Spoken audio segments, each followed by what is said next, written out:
तो हम क्या इस वीडियो में पढ़ने वाले हैं, एक पेन एक कॉपी उठाइए। अग्रस्वर पढ़ने वाले हैं, मध्यस्वर, पश्चस्वर। इसके अलावा विव्रत क्या है, अर्ध विव्रत, समृत, अर्ध समृत। बहुत नॉर्मल सी ट्रिक, बहुत एकदम से आप कहोगे कि बिल्कुल कभी नहीं भूलने वाले।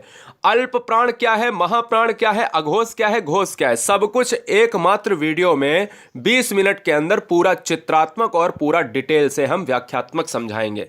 तो चलिए यहां पर एक डिटेल नोट्स बनाइए और मेंटेन करिए अपने स्वर्णिम कलम से स्वर्णिम भविष्य को।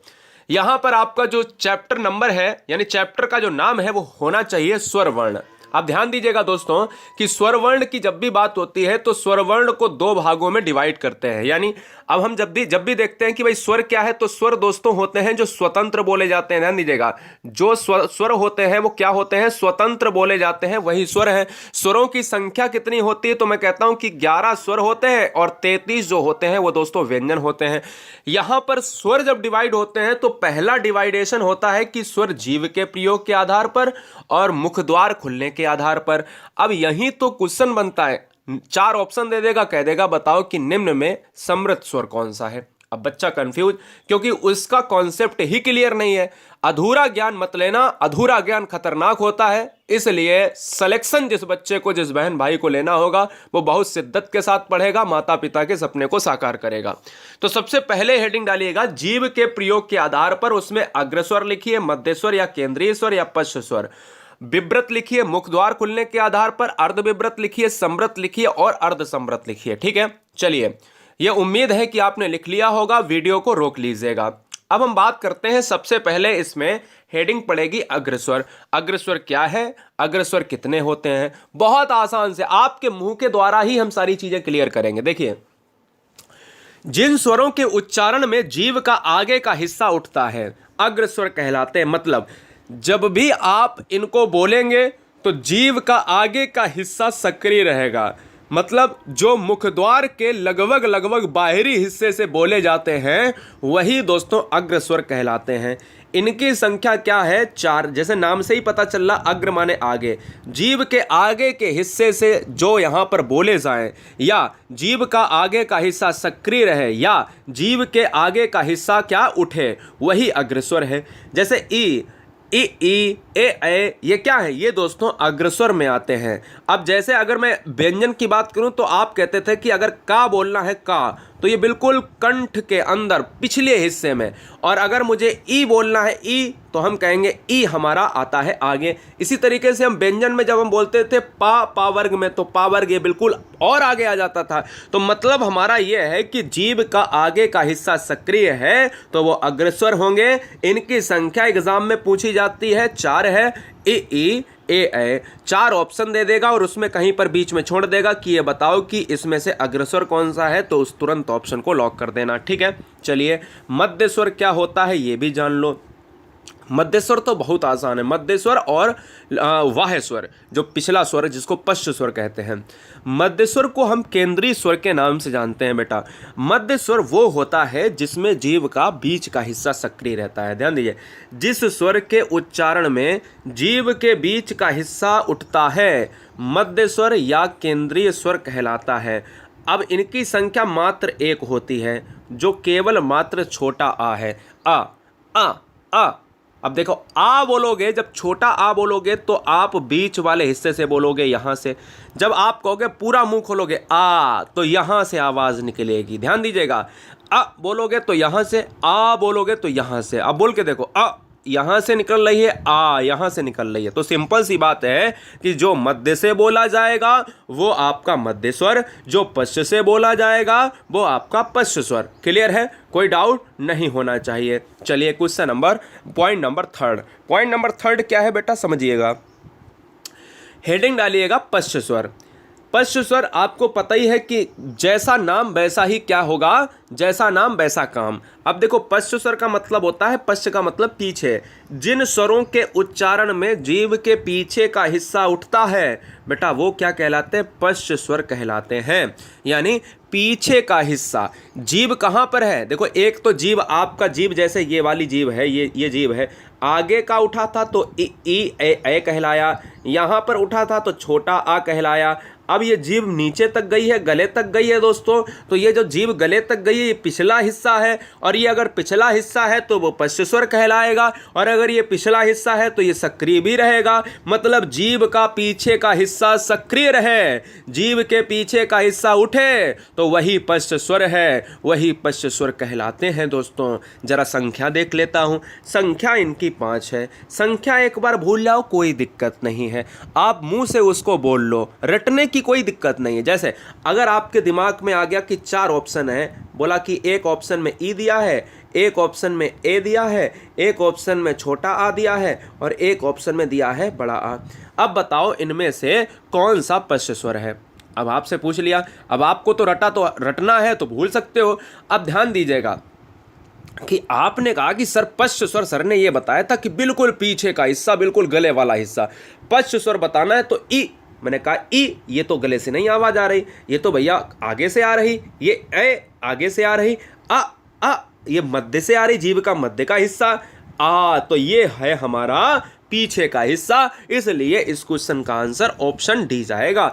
इनकी संख्या 5 होती है, एक बड़ा आ, एक उ, ध्यान दीजिएगा उ और बड़ा उ, ओ सारे गले, आप बोल के देखो, आ उ ओ ओ, ये सब देखो गले से आवाज आ रही, जो गले से आवाज आएगी वो पश्च स्वर कहलाएगा। क्यों? क्योंकि जीभ के पीछे का हिस्सा सक्रिय रहता है ना। अब कैसे याद करोगे? पश्च को पंच कर दो, पश्च को पंच कर दो तो इनकी संख्या 5 होती है ना, 5 होती है। अगला पॉइंट आपके स्क्रीन पर है, आपको जीभ के प्रयोग के बोलो यहां पर, इसके आधार पर बोलो कॉन्सेप्ट क्लियर। तो बोलो कॉन्सेप्ट भैया क्लियर हुआ कि नहीं, बताइएगा क्लियर हुआ कि नहीं हुआ। तो हमने कहा क्लियर हो गया। बोलो कोई दिक्कत, एनी डाउट नहीं होना चाहिए। अब बारी है मुख द्वार खुलने के आधार पर स्वरों का वर्गीकरण। तो लिखिएगा भैया, मुख द्वार खुलने के आधार पर स्वर के भेद 4 होते हैं। एक विव्रत होता है, एक अर्धविव्रत होता है, एक संवृत होता है और एक अर्ध संवृत होता है। अब इन चारों में से मुख द्वार खुलने के आधार पर हम अपने मुंह से ही आंसर लगा लेंगे एग्जाम हॉल में। वो कैसे? वो देखिए ट्रिकी मेथड कितना आसान है। पहले हेडिंग पड़ेगी विव्रत। अब जरा विव्रत को हेडिंग में डाल लीजिए, मज़ा आ जाएगा दोस्तों। जिन स्वरों के उच्चारण में मुख द्वार सबसे अधिक खुला होता है विव्रत कहलाते हैं। अब ध्यान दीजिए कैसे याद करोगे। आप सर कहोगे कि याद नहीं होता, एक बार भूल गए, फिर एक बार पढ़ लिया दोबारा भूल जाते हैं। हमने कहा एक बार पढ़ लो, जिंदगी में नहीं भूलोगे। बोलो विव्रत क्या है? विव्रत का मतलब है कि अधिक खुला।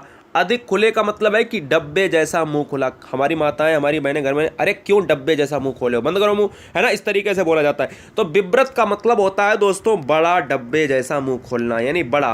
विव्रत का मतलब बड़ा। जब बड़ा मुंह खुलेगा वही विव्रत है, बात खत्म, बात खत्म, कॉन्सेप्ट क्लियर। विव्रत बोले बड़ा, विव्रत बोले बड़ा, यही ट्रिक है। विव्रत की ट्रिक क्या है? विव्रत की ट्रिक है सबसे बड़ा जो मुंह खुलेगा वो विव्रत कहलाएगा। और विव्रत की संख्या केवल 1 होती है जो आ होती है, याद रखिएगा, केवल आ। देखिए छोटा आ बोलोगे आ, आधा मुंह खुलेगा, बड़ा आ बोलोगे आ, पूरा मुंह खुल जाएगा। तो इसलिए इनकी संख्या 1 होती है, इससे बड़ा मुंह नहीं खोल सकते आप। ठीक है, चलिए अर्धविव्रत जान लेते हैं। अच्छा, विव्रत माने बड़ा था, ध्यान दीजिए, विव्रत का मतलब डब्बे जैसा बड़ा। अर्ध माने क्या होता है? आधा। क्लियर? अर्ध माने क्या होता है? आधा, आधा बड़ा। यहीं से इसकी परिभाषा, हर पॉइंट की परिभाषा उसी में छुपी हुई है। अर्धविव्रत का मतलब है आधा, अर्ध का मतलब आधा और विव्रत का मतलब बड़ा, मतलब आधा बड़ा। मतलब हिंदी में देसी भाषा में कहा जाए कि जिन स्वरों के उच्चारण में मुखद्वार विव्रत से कम खुलता है, मतलब आधा खुलता है। बोलो कह सकते हो कि नहीं? आधा खुलता है, पहले पूरा खुलता था तो विव्रत, अभी आधा खुल रहा है तो तुलना में कम खुला है, इसलिए वो अर्धविव्रत कहलाता है। संख्या दोस्तों कोई दिक्कत नहीं पता, लेकिन हम देख लेते हैं कौन कौन से, जैसे अ, ए, ओ, आओ, तो हमने कहा कि ये आधा है। औ में आप ये नहीं कह सकते कि पूरा खुला, अरे आग जब कहोगे तब पूरा खुला। औ तो ओंठ गोल हो जाते हैं, इसलिए इनकी संख्या 4 है, ये नोट किए जाएं। समृत भी बहुत आसान सी ट्रिक है, एकदम से आसान सी ट्रिक है, देखिए मज़ा आ जाएगा।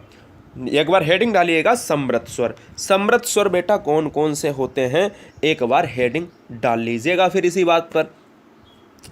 जिन स्वरों के उच्चारण में मुखद्वार सबसे कम खुलता है, क्या है, जिन स्वरों के उच्चारण में मुखद्वार सबसे कम खुलता है समृत स्वर कहलाते हैं। विव्रत अर्ध विव्रत का यहाँ पर कोई डाउट तो नहीं है, अभी तक नहीं है, वो बात खत्म हो गई। अब आ गए समृत पर और अर्ध समृत पर। समृत का मतलब बोले सबसे कम, ध्यान दीजिएगा, समृत का मतलब बोले सबसे कम। आप कहोगे सा से सा मिला दिया, ये भी कोई ट्रिक है? मैंने कहा ये कोई ट्रिक नहीं बेटा, ट्रिक सुनो अभी बाकी है। समृत का मतलब सबसे कम, मैंने कहा सबसे कम। जैसे मुंह जो है अपने ओंठों को, दोनों ओंठों को अगर दोनों उंगली से ऊपर से और नीचे से दबा दो तो बिल्कुल ऐसा लगेगा सिल गया हो मुंह। बोलो यस या नो। तो समृत का मतलब, समृत की ट्रिक यही है कि अगर किसी बोरी को या किसी बोरे को या किसी पैकेट को आप सिल देते हो या कभी किसी कपड़े को आप सिल देते हो तो वो उसका मुंह खत्म हो जाता है, कम हो जाता है। तो समृत का मतलब होता है सिला हुआ। तो आपको यही ट्रिक याद रखनी है कि समृत का मतलब सिला हुआ, कि जहाँ पर मुंह सबसे कम खुलता है वही समृत स्वर है। जब सिला हुआ होगा तो समृत कहलाएगा, यानी कम खुलेगा।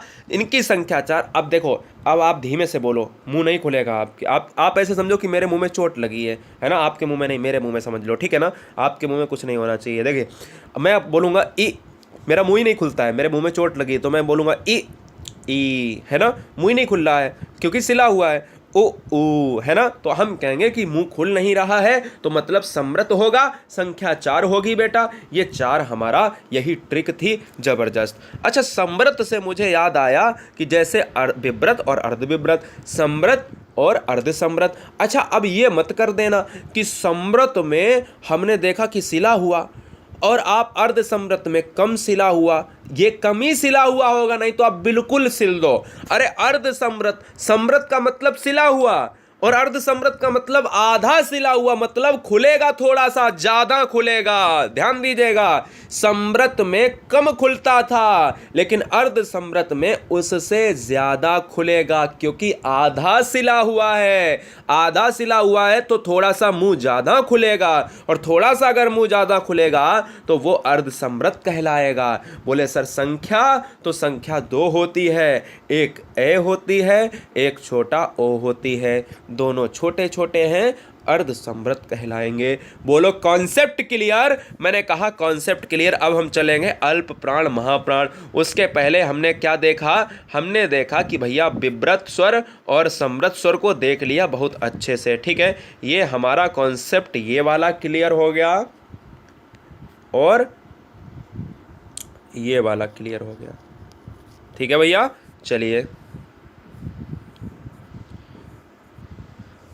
अब हेडिंग डाल लीजिएगा, अल्प प्राण, महाप्राण, अघोष और घोष। ये 4 टॉपिक अगर आपने पढ़ लिए और इनकी अगर ट्रिक आपने जान ली तो मैं ये कहता हूँ कि आपको कोई हराने वाला नहीं है, आपको कोई हिंदी में हराने वाला मित्र नहीं है। चलिए, हर शेरनी से कहना चाहूँगा, अगर आपको सिलेक्शन ईमानदारी से लेना है तो चैनल को ईमानदारी से सब्सक्राइब कर लें। अगर आपको लगता है कि करना चाहिए सब्सक्राइब, ठीक है, आपको लगता है कि हमें सिलेक्शन लेना चाहिए तो ज़रूर सब्सक्राइब करें, क्योंकि हम निःशुल्क नोट्स बनवा रहे हैं। सुबह 11 बजे, रात के 8 बजे देश की नंबर 1 हिंदी हम आपको मॉक टेस्ट में दे रहे हैं। इसलिए 11 बजे सुबह आप डिटेल नोट्स लिखिए और 8 बजे रात्रि में मॉक टेस्ट लगाइए।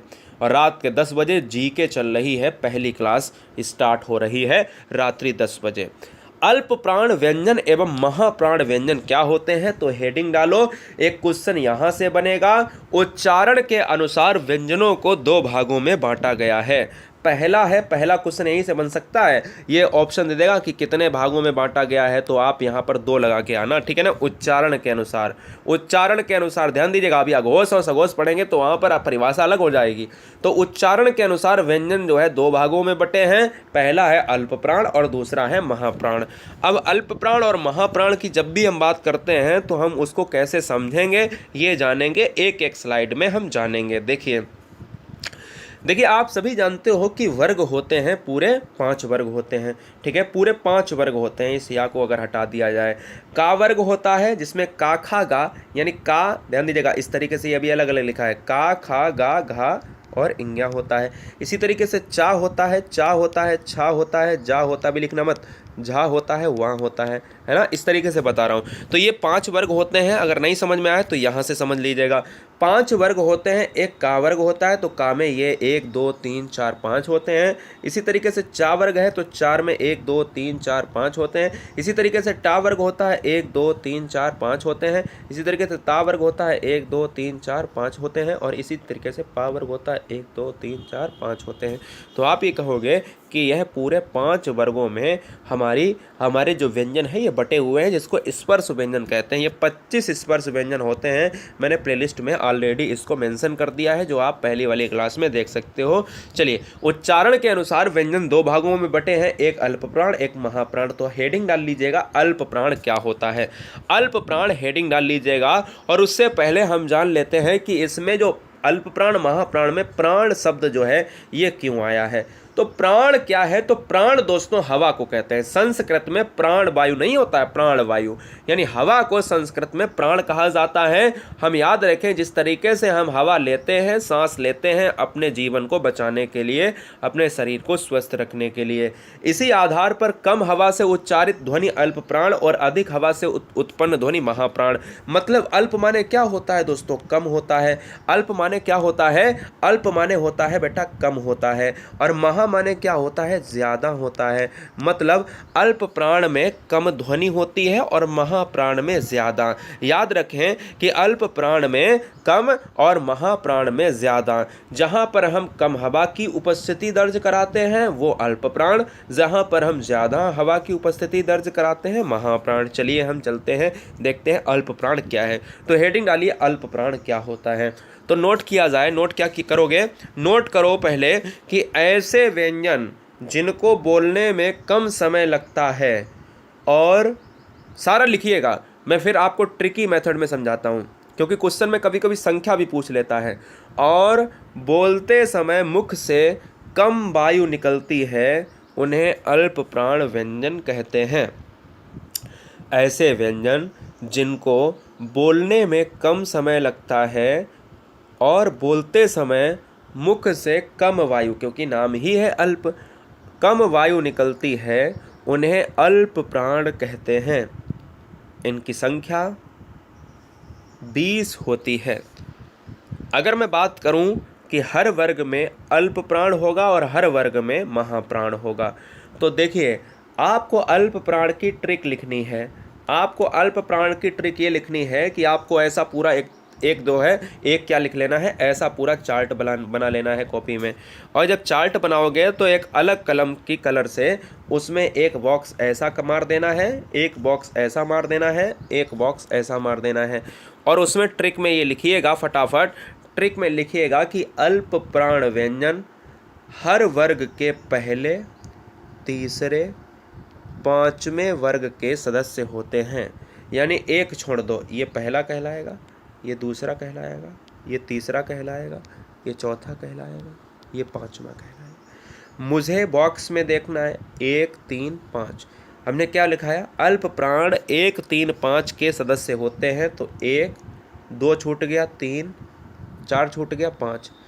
अल्प प्राण पहले वर्ग के, तीसरे वर्ग के, 5वें वर्ग के सभी सदस्यों को हम अल्प प्राण की श्रेणी में रखते हैं।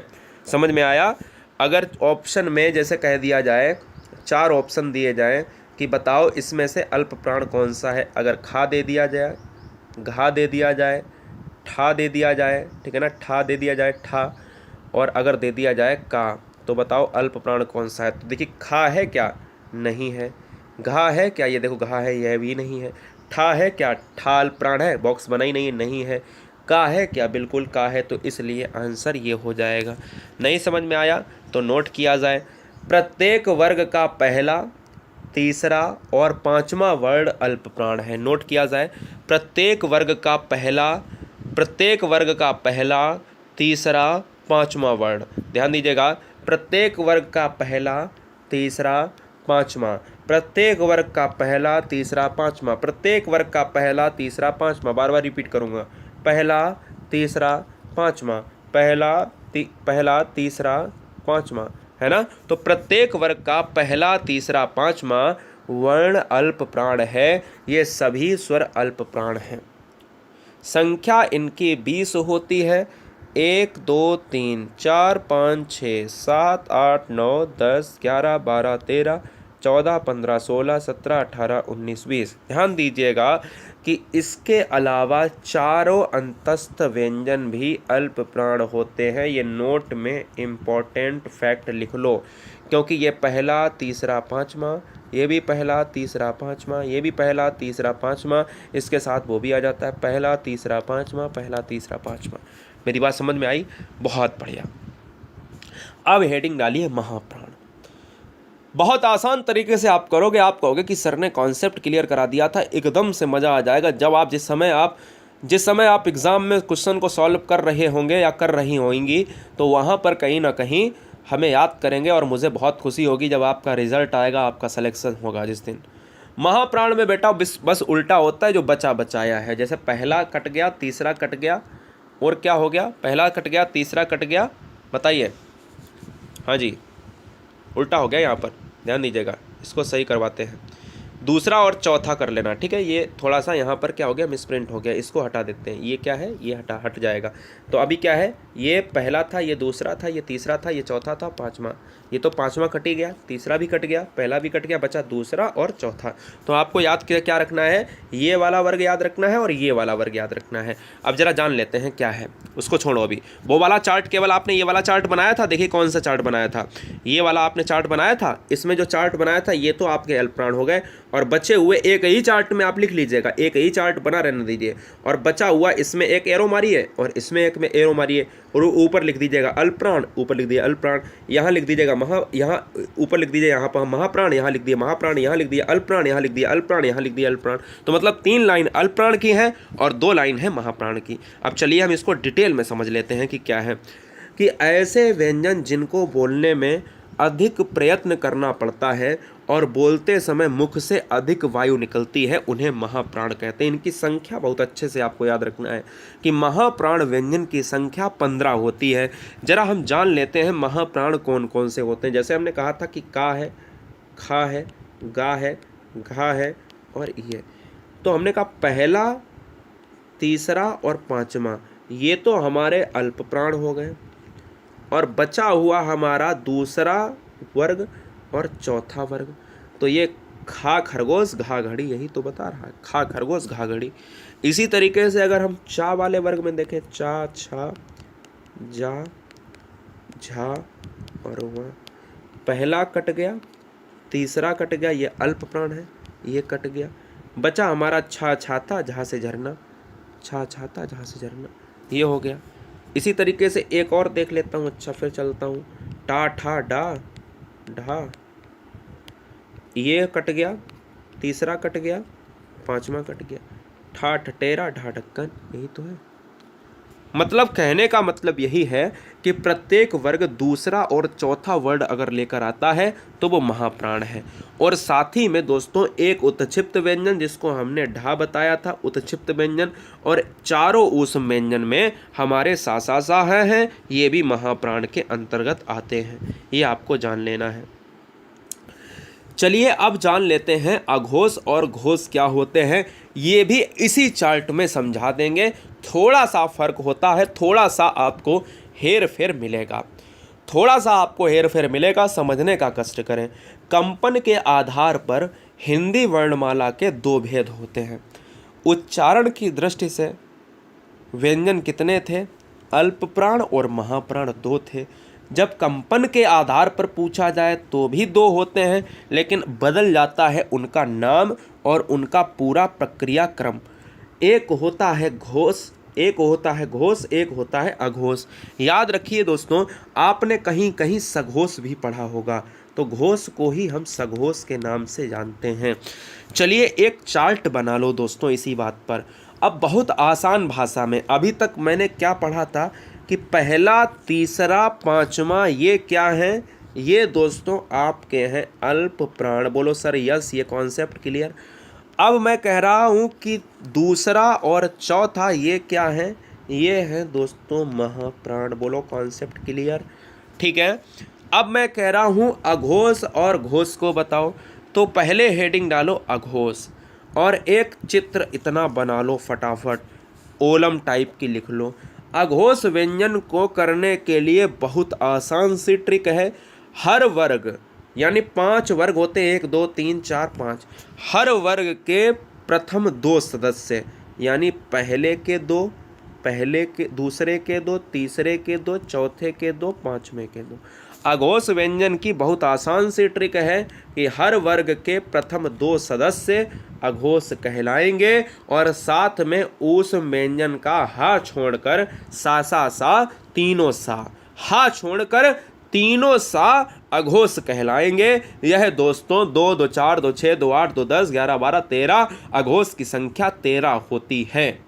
अघोष की संख्या 13 होती है। आप देखो आप लिखोगे तो आ जैसा लिखता है, ये देखिए 1 लिखा है, ये देखो 3 लिखा है, तो अघोष की संख्या 13 होती है। ऐसे आप लिख लो तो इसको उल्टा कर दो, है ना, 13 होती है। मैं कहूँगा कि जिन वर्णों के उच्चारण में नाद की जगह केवल श्वास का उपयोग होता है, ये हेडिंग भी, ये क्वेश्चन भी पूछा गया कि उन्हें क्या कहते हैं, कि जिनका उच्चारण करने में केवल श्वास का उपयोग होता है उन्हें अघोष कहा जाता है। तो इसमें ऑप्शन महाप्राण, अल्प प्राण, घोष, अघोष देता है, तो केवल श्वास का प्रयोग, तो उसमें अघोष होगा दोस्तों। संख्या मैंने बताई ट्रिक में 13 होती है। हर वर्ग के 2 सदस्य, चाहे का वर्ग, छा वर्ग हो, टाय वर्ग हो, ता वर्ग हो, पा वर्ग हो, और उस व्यंजन के तीनों सा कंडीशन है, हा को नहीं ले सकते।